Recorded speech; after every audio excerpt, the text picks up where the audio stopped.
न कोई टुटका है, न कोई तावीज है, न कोई गंडा है। केवल एक चीज है, ये हमारी मानसिकता। हाँ ये जरूर है, उससे मैं डिनाई नहीं कर सकता कि गंडा और तावीज और उसमें है क्या।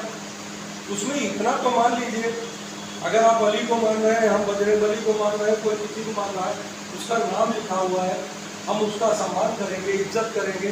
उससे एक मानसिकता ये विकसित होती है कि हम स्वस्थ हो जाएंगे, हम ठीक हो जाएंगे। लेकिन अगर कोई व्यक्ति ये सोच करके चलता है कि हम किसी के साथ गंडा ताबीज बगैर किए हुए उसे मार डालना चाहो तो 5 मेंबर मिल जाओ, छठे की जरूरत नहीं, वो मर जाएगा। उसके घर जाइए, बड़ी इल्म के साथ 5 लोग सवाल करो। एक गया, तुम्हारी आंखें तो बड़ी पीली लग रही। दूसरा गया, अरे ये बाल तुम्हारे बड़े पिछले लग रहे हैं।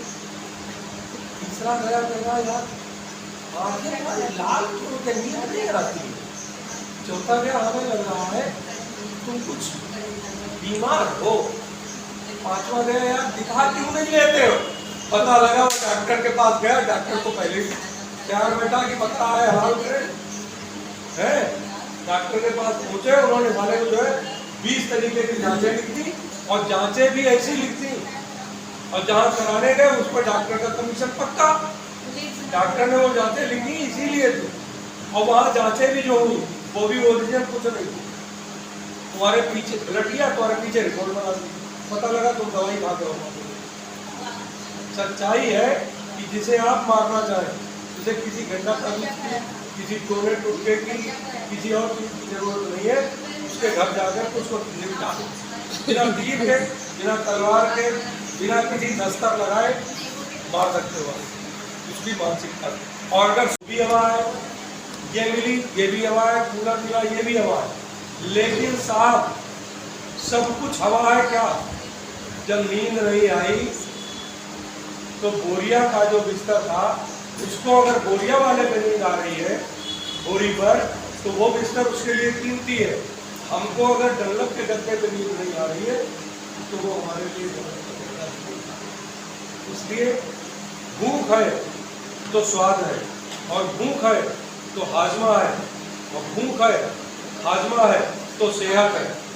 जब आप खा लिए बैठे हुए हैं और ये सोच रहे हैं कि अरे ये हाथ तो उठ नहीं रहा, अगर हम उठाएंगे तो तकलीफ होगी, तो भाई उसमें जो है रामायण में कुंभकर्ण वर्णित है।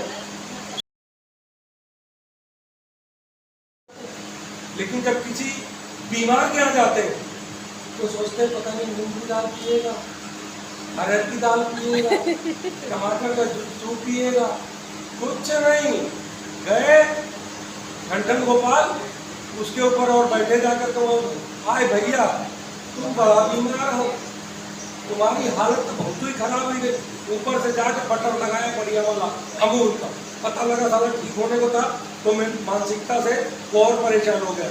फिर उसके ऊपर बैठे हुए, अब वो सोच रहा है यार ये हटे तो खेती पेशाब जाए, तो ये मुलाकात करने और क्या, तो हम पे बीती है ना बहुत गहराई समझ।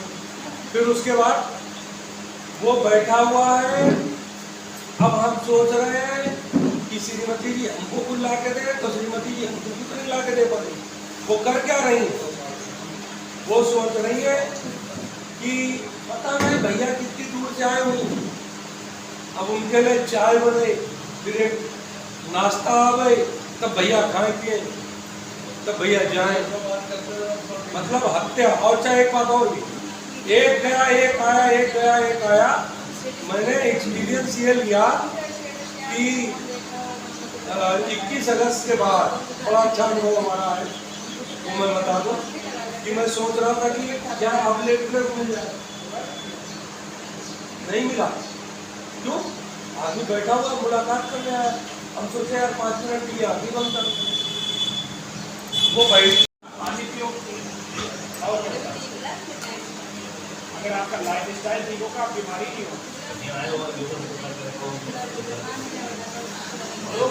बहुत से लोग होते हैं मेंटली, होते हैं ज़्यादातर लोग मेंटली डिस्टर्ब है। फिजिकली डिस्टर्ब है,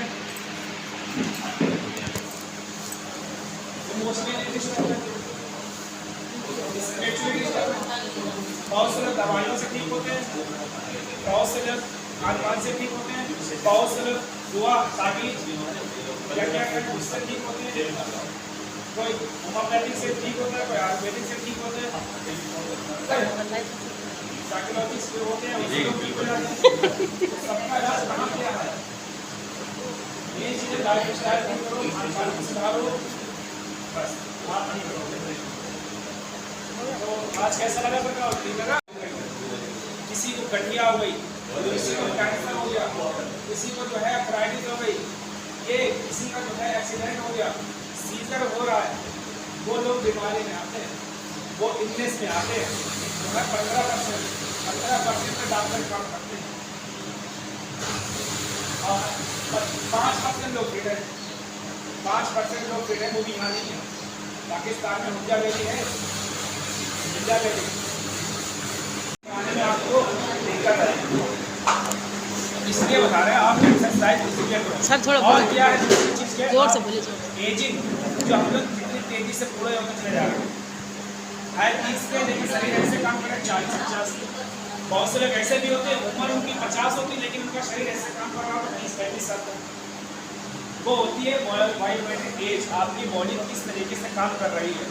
तो अगर आप वर्कआउट करोगे तो आपकी बॉडी में बहुत एनर्जी बनी रहेगी और आप हमेशा फिट रहोगे। डॉक्टर क्यों बोलता है जो डायबिटिक पेशेंट है उसको टहलना बहुत ज़रूरी है। टहलना इसलिए ज़रूरी है जब वो टहलेगा उसके बॉडी के अंदर खून के अंदर जो ग्लूकोज है वो यूज़ हो जाएगी।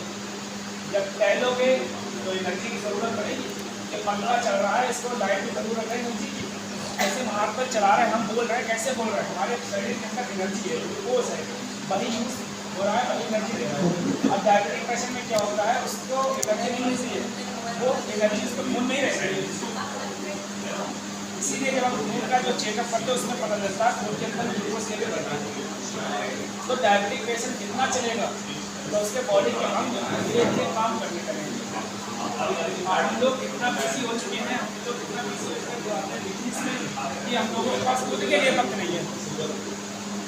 फिर बाद में आते हैं सर डॉक्टर के पास, दवाई देखो, हाथों में दर्द हो गया, पैरों में दर्द हो, माइग्रेन हो गया, बीपी हो गया, शुगर हो गया, कोई बीमारी नहीं है।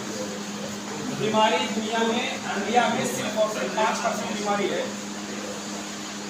अभी हम आपसे पूछे कितने लोग बीमार हैं इंडिया में या पूरे भारत या पूरे विश्व में, कितने % लोग बीमार हैं? सबके सब बताओगे बीमारी कितने % है? बीमारी कितने % है? आ जाइए सर।